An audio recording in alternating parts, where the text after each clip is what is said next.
મિત્રો, આજે આપણે વાત કરવા જઈ રહ્યા છીએ ભગવાન શ્રી કૃષ્ણ દ્વારકાના ઇતિહાસ વિશે.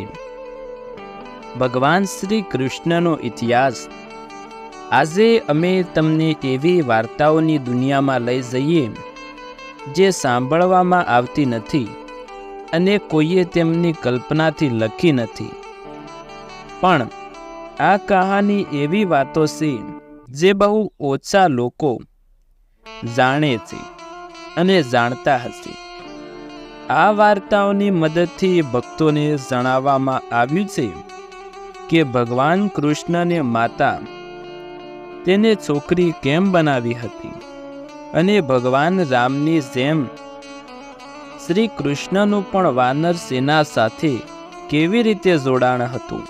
તો ચાલો વાર્તાની શરૂઆત કરીએ અને લોકવાયકાઓનો ઇતિહાસ જાણીએ.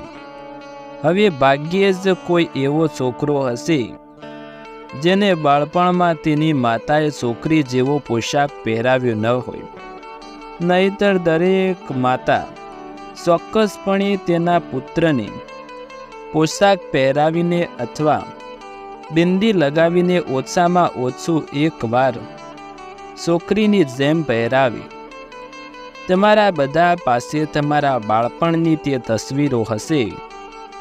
હવે નિશંકપણે તે ચિત્ર જોયા પછી તમે કદાચ કચકાયા હશો અથવા તમે તેને કબાટમાં ક્યાંક છુપાવીને રાખી હશે જેથી કોઈ તેને ન જુએ અને તમારો મજાક ના ઉડાવે. પરંતુ મિત્રો, શું તમે જાણો છો કે આવું કરવા પાછળ એક કારણ છે અને તે કારણ સીધું ભગવાન શ્રી કૃષ્ણ સાથે જોડાયેલું છે. વાસ્તવમાં જ્યારે ભગવાન કૃષ્ણનો જન્મ થયો હતો ત્યારે તેમને માતા યશોદા પાસે લઈ જવામાં આવ્યા હતા. પરંતુ તે પછી પણ કંસ દ્વારા તેમના પર વારંવાર હુમલો કરવામાં આવતો હતો. તેણે એકવાર વત્સાસુરને ભગવાન કૃષ્ણને મારવા, બકાસુર અને આવી બધી નકારાત્મક શક્તિઓથી બચાવવા માટે માતા યશોદાએ તેને એક છોકરીનું રૂપ આપવા જેથી કનૈયા રાક્ષસ તેને છોકરી સમજીને મારી નાખવાનો પ્રયાસ ન કરી. મિત્રો, છે કે આ જ એક કારણ આજે પણ સ્ત્રીઓ તેમના બાળકોને દુષ્ટ શક્તિઓથી બચાવવા માટે તેમના બાળપણમાં એક છોકરીની જેમ પોશાક પહેરાવી જેથી તેમના પર કોઈ દુષ્ટ પડછાયો ન પડી. હવે જેમ જેમ કાળું તિલક લગાવવાથી બાળકની બુરી નજરથી રક્ષા થાય તેવી જ રીતે આ કરવાથી ખરાબ શક્તિઓ બાળકને નુકસાન પહોંચાડી શકતી નથી. સાંભળ્યું હશે કે ભગવાન કૃષ્ણ બાળપણમાં માખણ ચોરી લેતા હતા જેને તેઓ પોતાના મિત્રો સાથે વહેંચીને ખાતા હતા. પરંતુ એવું કહેવાય છે કે તેને મિત્રોમાં વહેંચવા ઉપરાંત તેમને વાંદરાઓમાં પણ ઘણું માખણ વહેંચ્યું હતું. શું તમે જાણો છો શા માટે? તો મિત્રો, આપણે ધાર્મિક પુરાણોને માનીએ તો ભગવાન કૃષ્ણને સારી રીતે યાદ છે કે જ્યારે તેઓ શ્રી રામના રૂપમાં જન્મ્યા ત્યારે વાંદરાઓએ તેમને ઘણી મદદ કરી હતી. તેમની મદદથી તેઓ માતા સીતાને શોધી શક્યા હતા. તેથી જ તેમના પ્રત્યે કૃતજ્ઞતા અને આભાર માનીને તેમણે વાંદરાઓને માખણનો મોટો ભાગ વહેંચવો જોયો. વાર્તા. મિત્રો, તમે કાળિયા નાગની વાર્તા તો સાંભળી જ હશે ને, અને ઇતિહાસ પણ જાણ્યો જ હશે. એ જ વ્યક્તિ જેને મારવા માટે શ્રી કૃષ્ણ પાણીના ઊંડાણમાં ઉતર્યા હતા. પરંતુ મિત્રો, તમે કદાચ નહીં જાણતા હોય કે તેણે આવું એકવાર નહીં પરંતુ 2 વાર કર્યું હતું. વાસ્તવમાં ભગવાન કૃષ્ણનું શિક્ષણ ઉજ્જૈનમાં ઋષિ સાંદીપનીના આશ્રમમાં થયું હતું. અહીં તે સુદામાને મળ્યા હતા. કથા અનુસાર જ્યારે કૃષ્ણનું શિક્ષણ પૂર્ણ થયું ત્યારે તેઓ તેમના ગુરુ સાંદીપની પાસે ગયા અને કહ્યું કે તમે જે ઈચ્છો તે મારી પાસેથી ગુરુ દક્ષિણા તરીકે માંગો. પરંતુ ઋષિ સાંદીપનીએ તેમ કરવાની ના પાડી. પછી જ્યારે કૃષ્ણએ વારંવાર તેમને ગુરુ દક્ષિણા માટે વિનંતી કરી ત્યારે તેમણે કહ્યું, જો તમે ખરેખર મને કંઈ આપવા માંગતા હો તો મારો પુત્ર મને પરત કરો. વર્ષો પહેલાં તે નદી પર ગયો હતો જ્યાં તે દરિયો ગળી ગયો.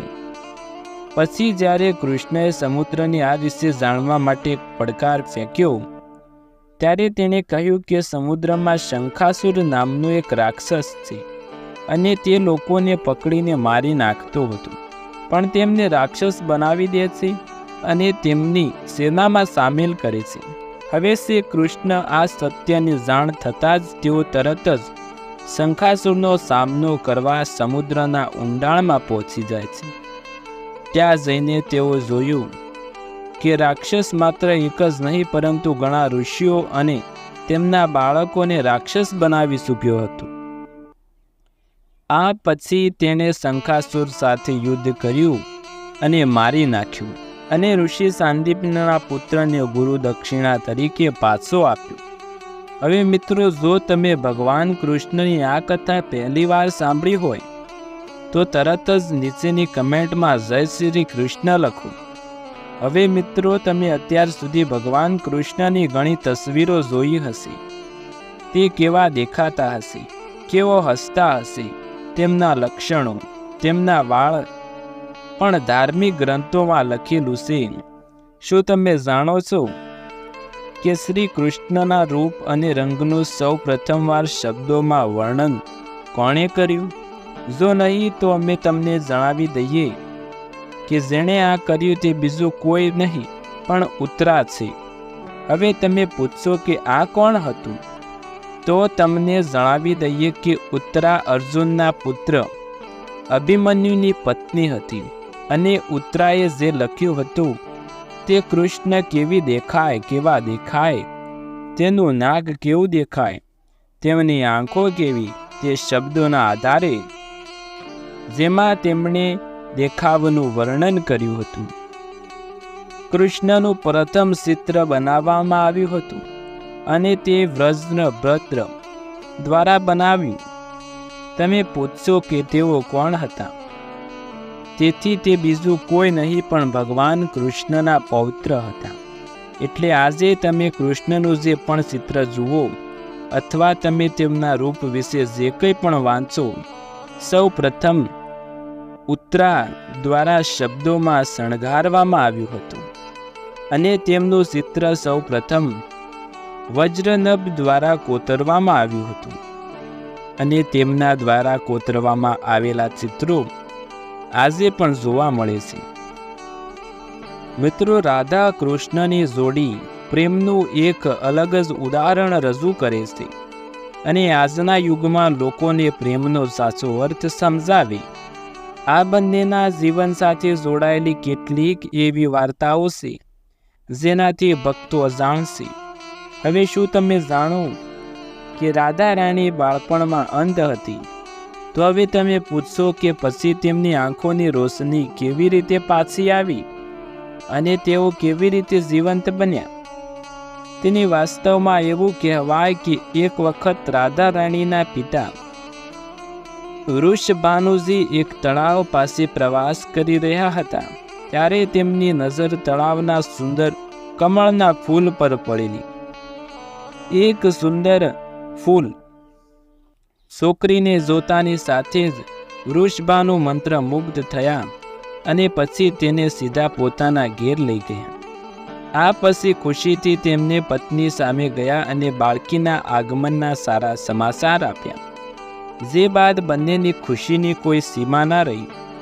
પછી બંને એક વાત પર ધ્યાન આપ્યું કે આ ફૂલ સમાન છોકરી એટલે કે બાળકી આંખો ખોલતી નથી.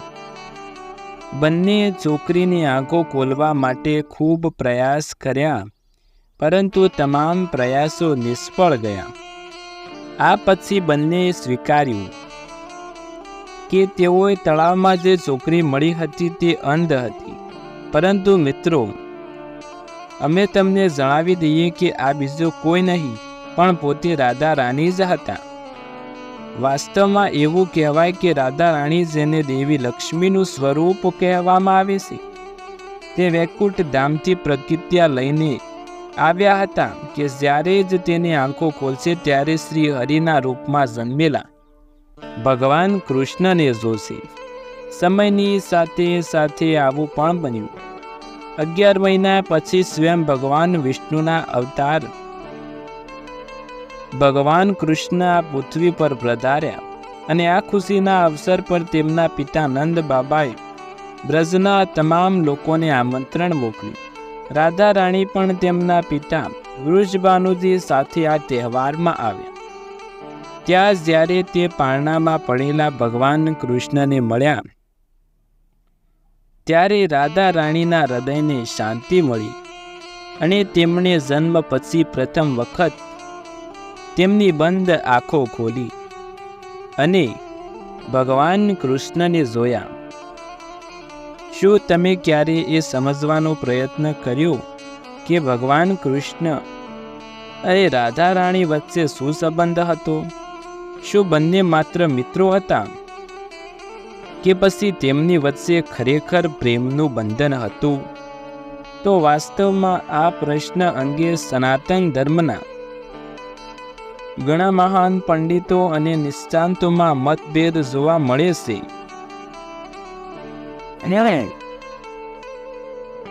તો વાસ્તવમાં શું છે?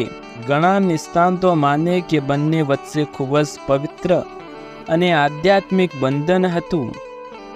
લોકો કહે કે રાધાનું અસ્તિત્વ જ ન હતું, અથવા સાદી ભાષામાં કહીએ તો રાધા એ જ રૂકમણી. પણ આ હકીકતમાં થોડું સત્ય જણાય છે.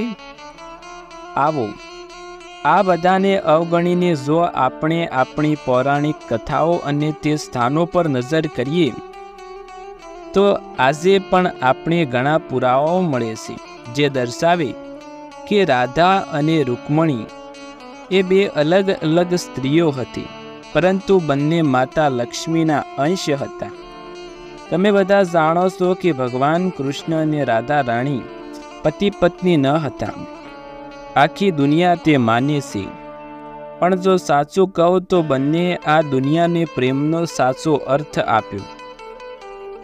જો કે ભગવાન કૃષ્ણએ 16,108 રાણીઓ હતી, પરંતુ દરેક મંદિર, દરેક પ્રતિમા અને દરેક તસવીરમાં ભગવાન કૃષ્ણના નામ સાથે રાધા રાણીનું નામ જ દેખાય, તેમની પત્નીનું પણ નહીં. સાદી ભાષામાં કહીએ તો માત્ર એક રાધા રાણીનો પ્રેમ 16,108 રાણીઓના પ્રેમ કરતાં વધારે હતો. વાસ્તવમાં ભગવાન કૃષ્ણ અને રાધા રાણી પોતાના પ્રેમ દ્વારા આ દરેકને બતાવ્યું હતું. કહ્યું કે બંને અલગ નથી. કૃષ્ણ શરીર છે તો રાધા રાણી આત્મા છે. આ ઉપરાંત વાર્તા અનુસાર એકવાર ભગવાન કૃષ્ણ મથુરા ગયા તે પહેલાં રાધા રાણીએ તેમને પૂછ્યું કે તમે તેમની સાથે લગ્ન કેમ ન કરી શક્યા? જેના જવાબમાં કૃષ્ણએ કહ્યું કે શું કોઈ પોતાની આત્મા સાથે લગ્ન કરી શકે? હવે મિત્રો, ભગવાન કૃષ્ણના આ જવાબથી સ્પષ્ટ થઈ જાય કે તેઓ રાધા રાણીને એટલો પ્રેમ કરતા હતા કે તેમના માટે રાધા રાણી તેમનું હૃદય અને આત્મા બની ગયા હતા, જે હંમેશા તેમની સાથે રહેશે. આ સાથે શ્રી કૃષ્ણ આપણને કહે, પ્રેમ કોઈની સાથે પણ થઈ શકે, અને તે એક એવી અનુભૂતિ જેમાં ક્યારેય કોઈ વય પ્રતિબંધ નથી. રાધા રાણી કૃષ્ણ કરતાં ઉંમરમાં મોટા હતા, છતાં કાન્હા રાધાને ખૂબ પ્રેમ કરતા. બંને માટે ઉંમરનો ફરક નહોતો. એ જ રીતે ઘણા વિદ્વાનો અનુસાર રાધા રાણી દૂધ જેવા ગોરા અને સુંદર પરી, પરંતુ કાન્હાનો રંગ કાળો. તેમ છતાં બંને એકબીજાને પસંદ, જેનો સ્પષ્ટ અર્થ થાય કે પ્રેમ હૃદયથી આવે, દેખાવ કે ઉંમરથી નહીં. એકવાર ભગવાન કૃષ્ણના જન્મદિવસની ઉજવણી માટે મોટી તૈયારીઓ કરવામાં આવતી હતી. નાચવા અને ગાવાથી લઈ વાનગીઓ સુધી ઘણા લોકો ભેગા અને ભીડ વધી રહી. પરંતુ એ સમય ભગવાન કૃષ્ણ તેમના જ ઘરે રહ્યા. કદાચ તે ઉજવણીમાં ભાગ લેવા માંગતા ન હતા. જો કે કૃષ્ણ હંમેશા દરેક પ્રકારની ઉજવણી માટે તૈયાર હતા, પણ તેઓ આમાં રસ ન ધરાવ્યો. જાણે કૃષ્ણ ત્યાં નથી એવું લાગી રહ્યું. પછી રૂકમણી શ્રી કૃષ્ણ પાસે આવ્યા અને તેમના ઉદાસીનતા અને ઉત્સવમાં ભાગ ન લેવાનું કારણ પૂછવા લાગ્યા. કહ્યું, સ્વામી, તમને શું થયું? તમે શેમ પરેશાન અને તમે શા માટે ઉજવણીમાં ભાગ ન લીધો? ભગવાને મધુર અવાજમાં જવાબ આપ્યો કે સખત માથાનો દુખાવો.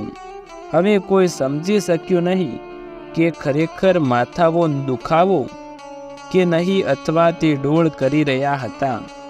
કારણ કે આમાં અચાનક કૃષ્ણએ ફરી કહ્યું કે જે કોઈ મને ખરેખર પ્રેમ કરે છે તેના પગની ધૂળ લાવી મારા માથા પર માલીશ તો કદાચ હું સાજો થઈ જાઉં. ત્યારે રૂકમણીએ કહ્યું, આપણે તરત જ આ પછી વેદ આવ્યા અને ભગવાન કૃષ્ણએ તમામ પ્રકારની દવાઓ આપી, પણ કંઈ રાહત ન થઈ. ભગવાન કૃષ્ણએ એમ કહ્યું, આ બધી દવાઓ મારા પર અસર નહીં થાય. ત્યાં સુધી લોકો એકઠા થયા અને બધાને કૃષ્ણની ચિંતા સતાવવા લાગી. એટલામાં નારદજી પણ ત્યાં આવ્યા અને બધાએ ભેગા મળીને ભગવાન કૃષ્ણને પૂછ્યું કે ભગવાન, તમને કેવી રીતે રાહત મળશે? ત્યારે ભગવાને કહ્યું કે મને જે સાચો પ્રેમ કરતો હોય તેના પગની ધૂળ લાવીને મારા માથે સ્પર્શ થાય તો કદાચ મને શાંતિ મળી આવે. પુરાણો શું સાબિત કરે છે? હિન્દુઓના પવિત્ર ગ્રંથ શ્રીમદ ભાગવત મહાપુરાણ કૃષ્ણનો જન્મ, ઉછેર, કંસની હત્યા, મથુરા પરત ફરવું, દ્વારકાની સ્થાપના, બહાદુરી અને યાદવોના પતનનો ઉલ્લેખ જણાવી આવે. આ સિવાય મહાભારત અને વિષ્ણુ પુરાણ સહિત અન્ય ગ્રંથોમાં પણ તેમના વિશે આ વાતોનો ઉલ્લેખ. ભાગવત મહાપુરાણ અને મહાકાવ્ય મહાભારત અનુસાર કૃષ્ણએ કંસને માર્યા પછી મગધના શાસક જરાસંઘ ગુસ્સે થયા, કારણ કે કંસ તેની 2 પુત્રીઓ અસ્તિ અને પ્રક્ષીનો પતિ હતો. જરાસંઘે મથુરા પર 17 વખત હુમલો કર્યો. દરેક વખતે કૃષ્ણ અને બલરામ તેમને શહેરનો બચાવ કર્યો, પરંતુ જરાસંઘે 18મી વખત હુમલો કર્યો અને ત્યારે ભગવાન શ્રી કૃષ્ણ અને બલરામને લાગ્યું કે આ લડાઈ લાંબી ચાલશે અને મથુરાના લોકો હાનિકારક સાબિત થશે. ત્યારે કૃષ્ણ નગરનો સાથે દ્વારકા આવ્યા અને એક નવું શહેર વસાવ્યું. ધાર્મિક માન્યતાઓ અનુસાર નવા શહેરની સ્થાપના માટે સમુદ્રમાંથી જમીન મેળવી હતી. આ શહેર દેવતાઓના વિશ્વકર્મા દ્વારા બનાવવામાં આવ્યું હતું. માન્યતા અનુસાર શહેરમાં કૃષ્ણની 16,000 પત્નીઓ માટે મહેલો અને નગરવાસીઓ માટે મકાન બનાવ્યા હતા. મથુરા છોડ્યા પછી કૃષ્ણ રણછોડ તરીકે ઓળખાવા લાગ્યા. જ્યારે દ્વારકાના સ્થાપક તેમને દ્વારકાધીશ તરીકે કહેવાય. હિન્દુ માન્યતાઓ અનુસાર ભગવાન રામ વિષ્ણુના 7મા અવતાર હતા અને રામાયણ તેમની જીવન ચરિત્ર છે. તેઓ મર્યાદા પુરુષોત્તમ હતા, જ્યારે કૃષ્ણ પૂર્ણ પુરુષોત્તમ હતા. કૃષ્ણના વૈકુંઠના નિવાસ બાદ દ્વારકામાં પૂર આવ્યું હતું. કેવી રીતે ડૂબી દ્વારકા નગરી? પુરાણો અને કથાઓના અનુસાર જોઈએ તો શ્રીમદ ભગવત મહાપુરાણમાં કહેવામાં આવ્યું કે 125 વર્ષ સુધી પૃથ્વી પર શાસન કર્યા પછી કૃષ્ણ વૈકુંઠ નિવાસી બન્યા. તે પછી સમુદ્રે શ્રી કૃષ્ણનો મહેલ છોડી બાકીની બધી જમીન પાછી લઈ લીધી અને દ્વારકા નગરી ડૂબી ગઈ. કુરુક્ષેત્ર યુદ્ધના અંત પછી જ્યારે ભગવાન કૃષ્ણના કૌરવોની માતા ગાંધારીએ મળવા ગયા ત્યારે તેમણે શ્રી કૃષ્ણને શ્રાપ આપ્યો કે યદુવંશનો નાશ થશે 36 વર્ષ પછી ગાંધારીનો શ્રાપ સાચો પડ્યો અને કૃષ્ણ કહી શક્યા નહીં અને દ્વારકા નષ્ટ થઈ ગયું. બીજી કહાની એવી કે શ્રી કૃષ્ણના પુત્ર સાંબે ઋષિઓની સામે ગર્ભવતી સ્ત્રીનો વેશ ધારણ કર્યો અને તેમને બાળકના ભવિષ્ય વિશે પૂછ્યું. તેનાથી ક્રોધિત થઈને ઋષિએ શ્રાપ આપ્યો કે આખા યદુવંશનો નાશ થઈ જશે. આ પછી સમગ્ર યદુવંશનો નાશ થયો. આ રીતે પુરાણો અને કથાઓ, લોક વાર્તાઓ ભગવાન શ્રી કૃષ્ણ દ્વારકા મંદિરના ઇતિહાસની વાર્તાઓ મળી આવે છે. મિત્રો, આ હતો દ્વારકા મંદિરનો ઇતિહાસ. આપણે આ વિડીયોમાં જાણ્યા કે દ્વારકા મંદિરની સ્થાપના કેવી રીતે થઈ, ભગવાન શ્રી કૃષ્ણએ દ્વારકા નગરી કેમ વસાવી અને શું હતી તેના પાછળની લોકવાયકાઓ. કમેન્ટમાં જય શ્રી કૃષ્ણ અવશ્ય લખજો અને આવા જ અવનવી લોકવાર્તાઓના વિડીયો જોવા માટે ગુજરાતી લોકવાર્તા યુટ્યુબ ચેનલને સબસ્ક્રાઈબ જરૂર કરજો. ફરી એકવાર નવા વિડીયોમાં મળીશું.